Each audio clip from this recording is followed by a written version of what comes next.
Hi, welcome to another segment. This is extemporaneous. This is something I just came up with, and I'm filming it this way.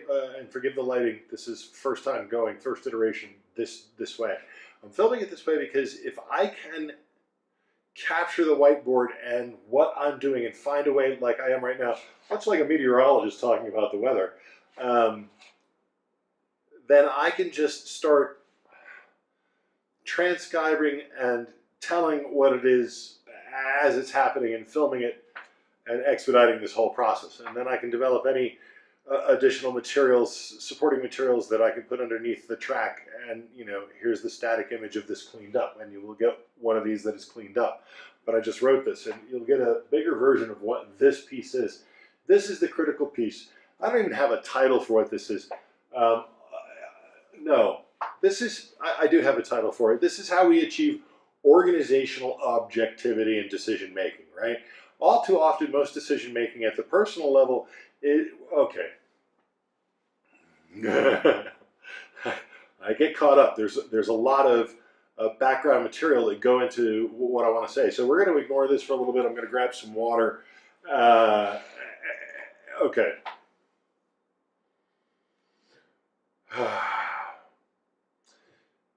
The human decision-making process is this. It is based on three things. I have to stop the Decker instructors would shoot me.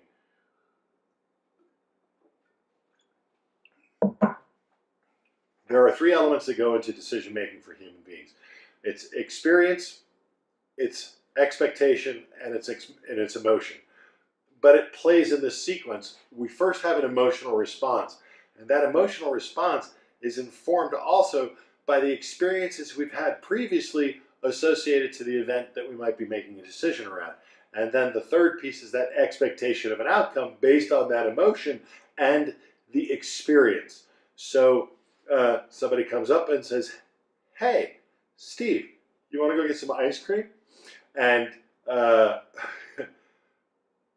if you're Steve, the process goes like this. Every time I have ice cream, I'm happy.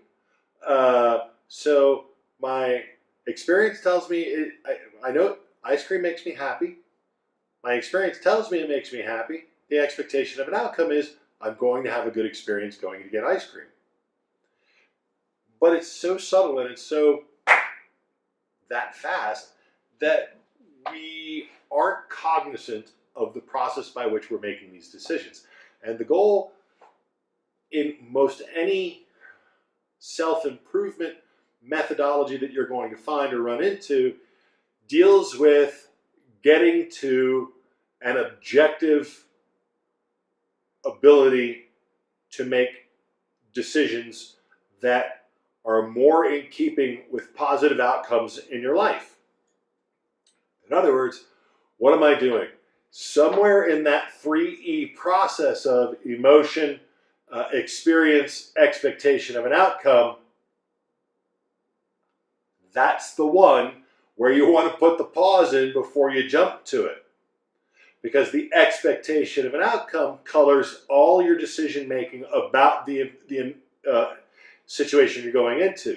So that was at the micro level. Let's go back out to the macro when we talk about this concept. And this concept at the macro level is about a decision-making process at the organizational level for a business, right? So an enterprise as a whole has a collective memory as well. And the decision-making process may be longer, but follows the exact same process.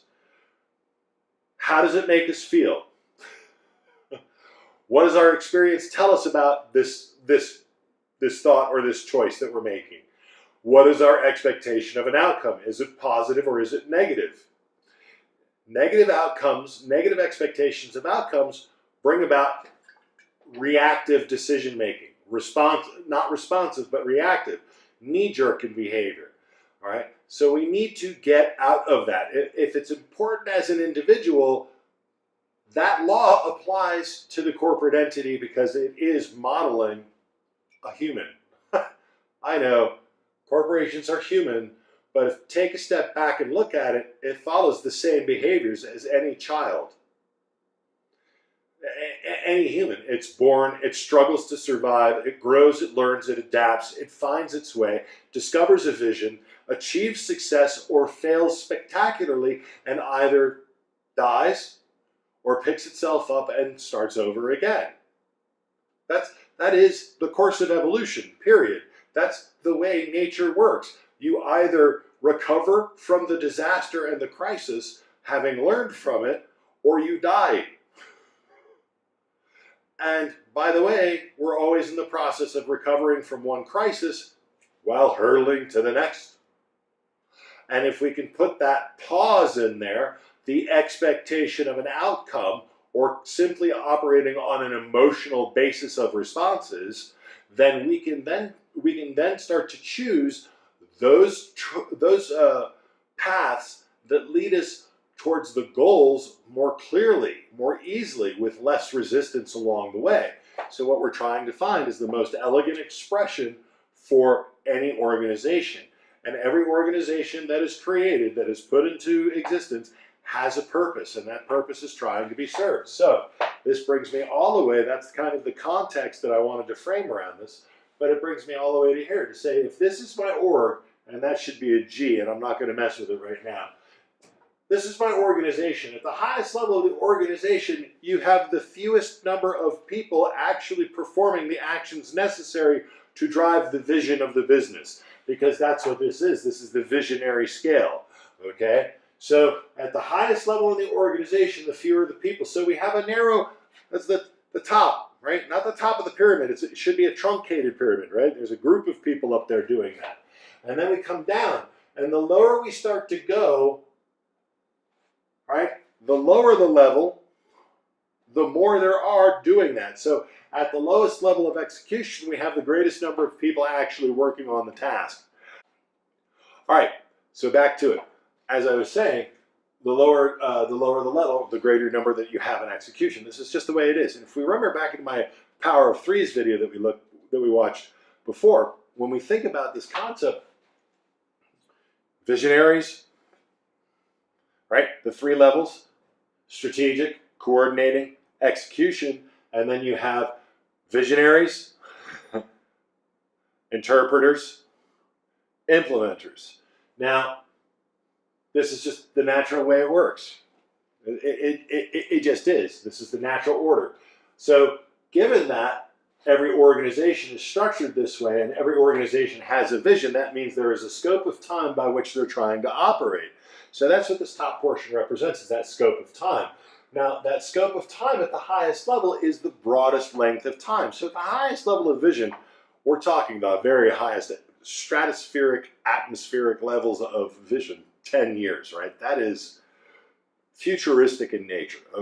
More operationally, we talk about 1 to 3 years, all right? Or 1 to 5 years, say, all right? That vision. So we notice that's the broadest period of time. This forms that funnel that we then decompose those larger concepts down into today. Now notice that dividing line between what we have done and where we are going is always going to be today.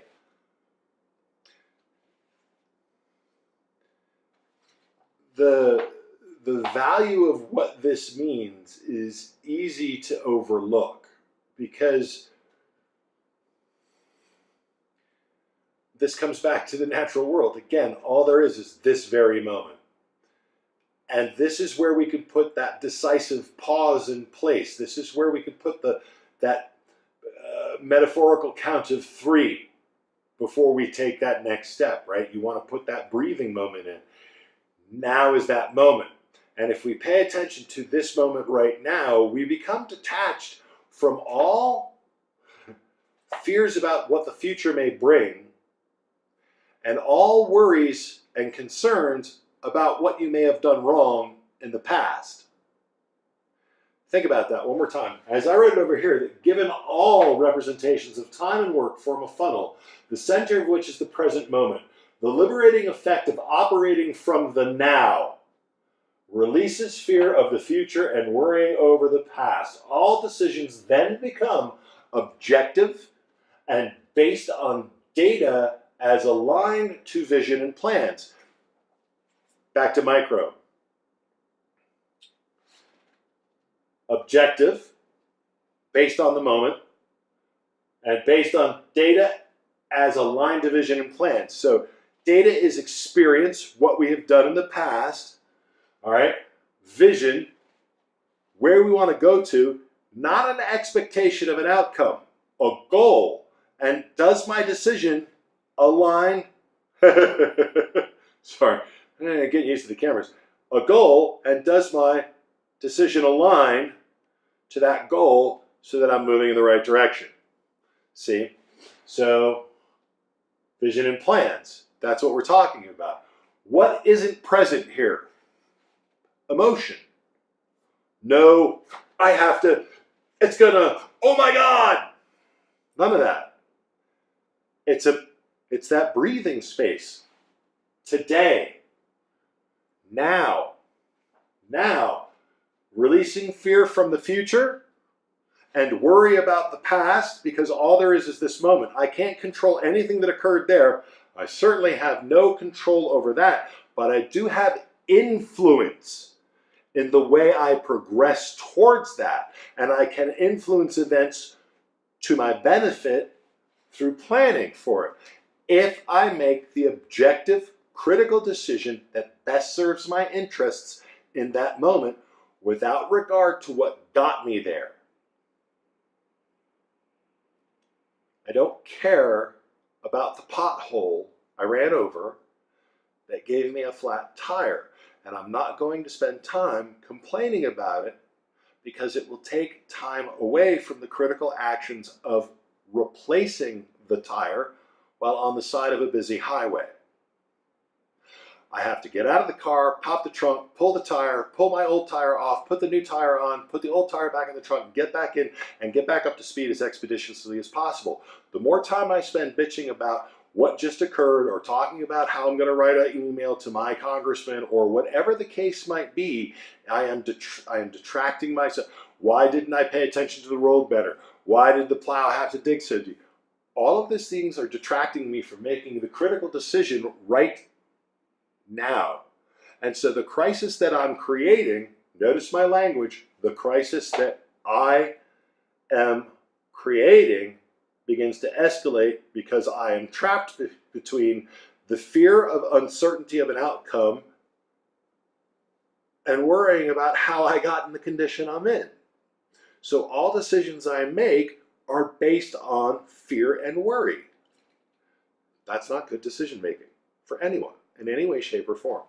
So if we reflect on this and continue to remind ourselves that all we have is this moment in time right now, and if all of my data is accurate, I can make the decisions that best align towards executing the vision and plans I have in place. We're back to the macro again. So now, if understanding that this is the natural alignment of behaviors allows readier adoption of lean and agile attitudes and actions. Because we're removing the emotional conceptions that we're putting around things, we're removing the fear-based decision-making processes that can inhibit organizations from making the proper choices. When we have found ourselves so badly in the condition for so long, we tend to perceive everything as being equal in that condition. And fear-based decision-making, it is natural. It's natural. It's natural. We see it in humans. We see it in businesses again and again and again. You have to let go. And that's what I have spent at this point in my personal existence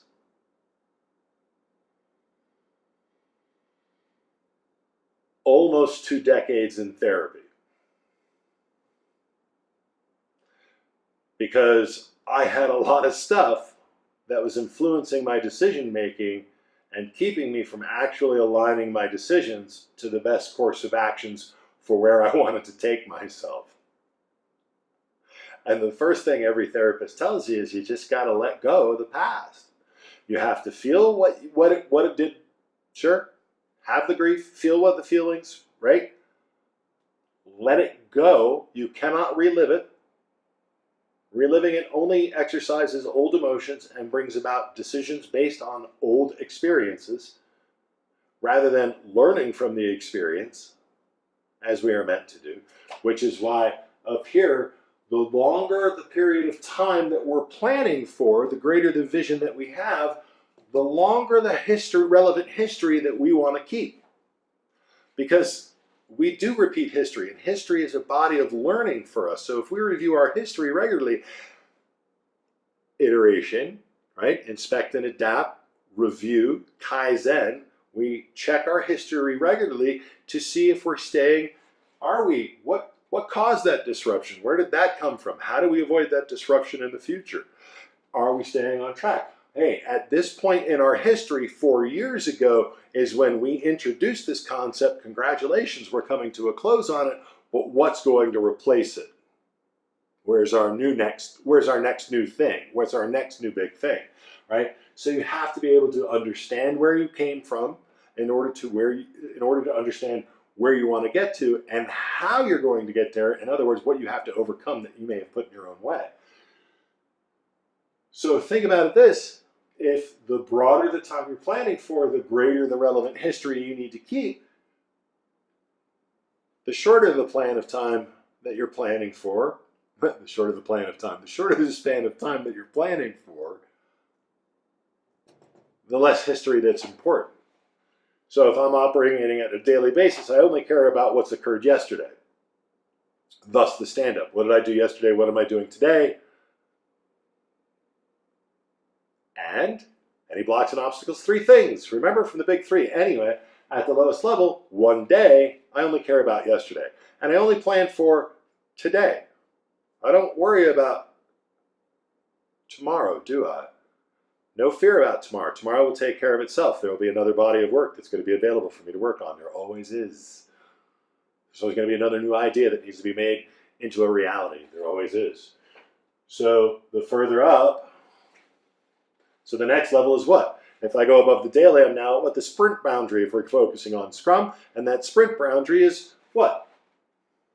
Well, if I'm looking at 2 weeks, then my focus is now going to be going back about 6 to 8, 10 weeks max. 3 to 5 sprints. Keeping that rolling average of what is my sustainable rate of delivery. And so on and so on. So we're starting to recognize what's important to pay attention to. A lot of development teams and a lot of organizations are overburdened with the depth of data they think they need to maintain at the lowest level. If I have the highest level snapshot and I can access a historical record somewhere else, then get the burden off of the lowest levels. Move that, take that archive, get it out of there. Give them only the relevant history they need to pay attention to, because the more you have to sort through in the backlog, the longer it takes to start putting things in place to go forward. So now you have to start planning earlier to deliver later. You're getting upside down on the equation. If we can understand that we can liberate ourselves from the reactive set of behaviors by being plugged into a future we can't control and a past we can't alter, then we become present to the values of what this can bring us, and it's easier for us to adopt.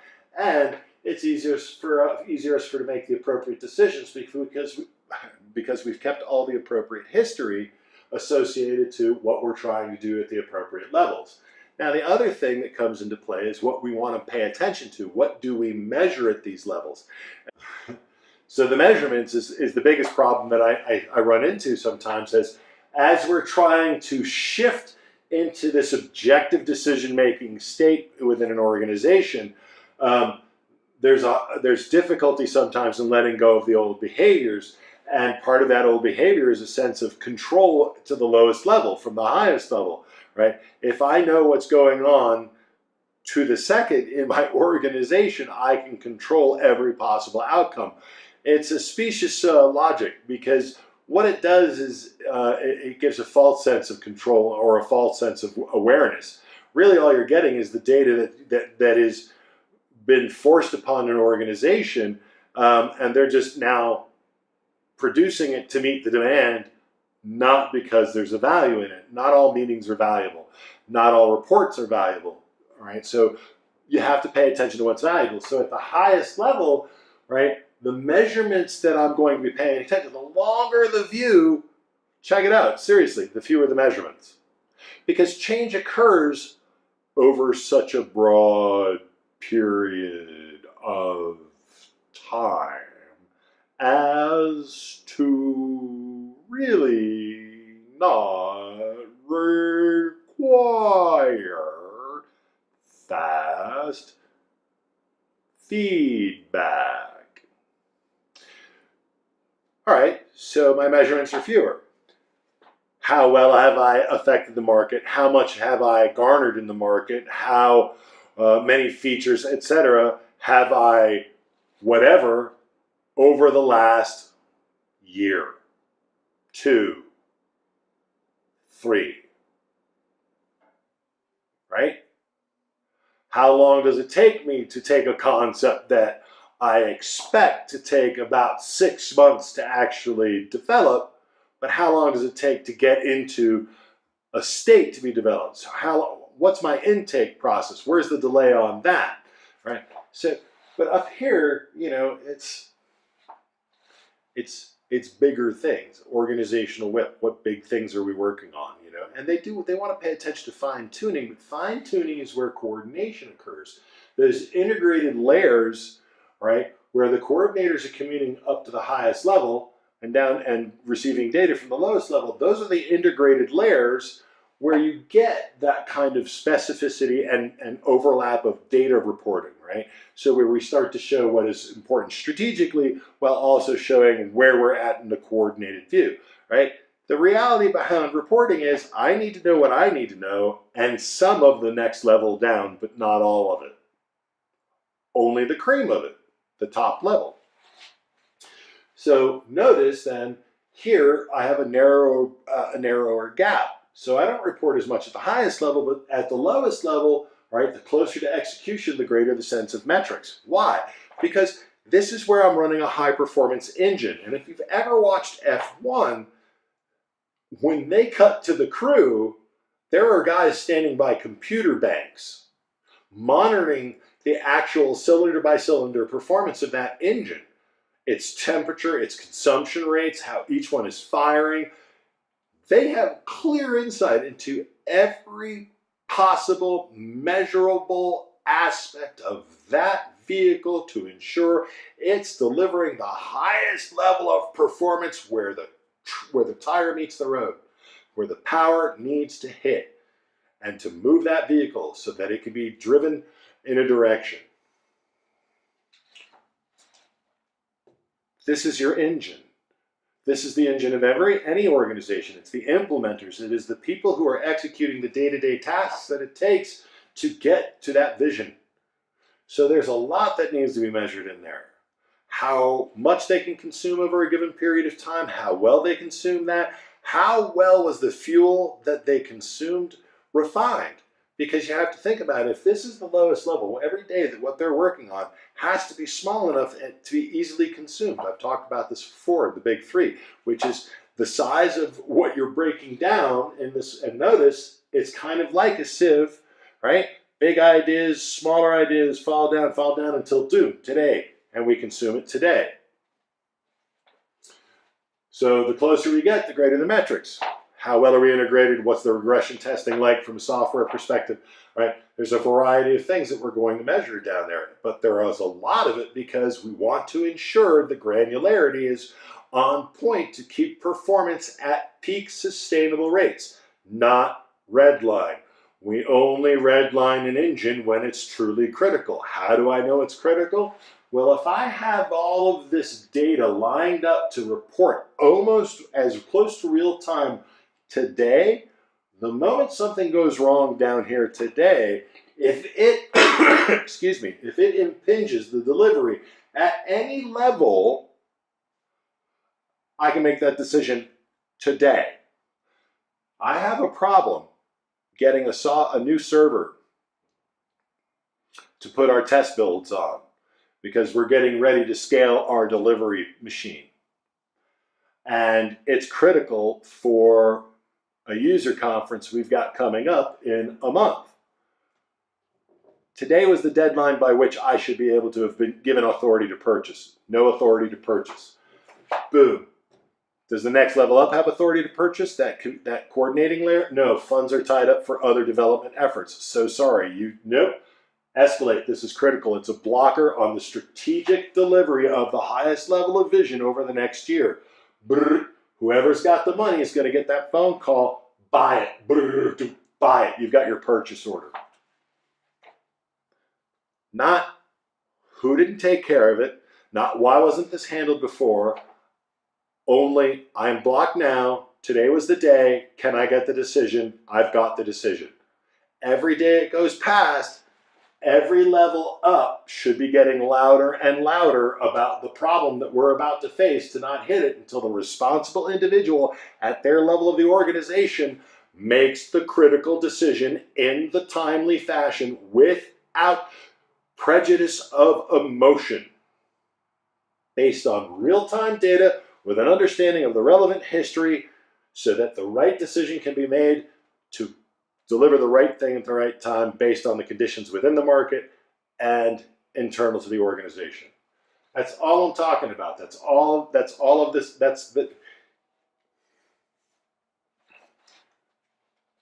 Literally, this is the foundation of how it all works. I do not care what methodology or framework you want to apply. These are the root elements of it all. I am laying it down like that. And I am demanding people challenge me. I'm demanding it. I want to be disproved. I want to have clear debate about what I'm saying here, because I truly believe this to be the fundamentals of agility and lean decision making. This is it. This is the way it works. I don't care what you do, what you deliver, who you are, where you come from.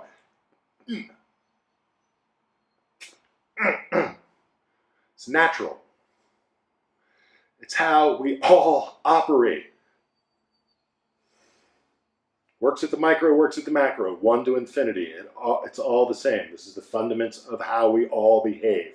And if we understand that this is how we all behave, and these are the critical aspects of what we're trying to do when we're planning big things, whether it's in our personal life or in our business life, this is how it goes. This is it. This is it. This is it. And if you want to understand how best to get there,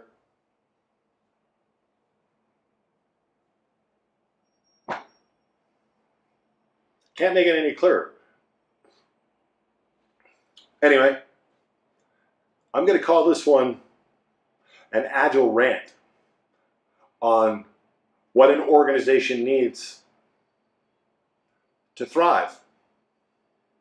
It needs to understand how it's been put together. It needs to understand the time frames in which it cares to operate. It needs to understand the information that's valuable at each one of those levels. It needs to understand that all decision making is objective.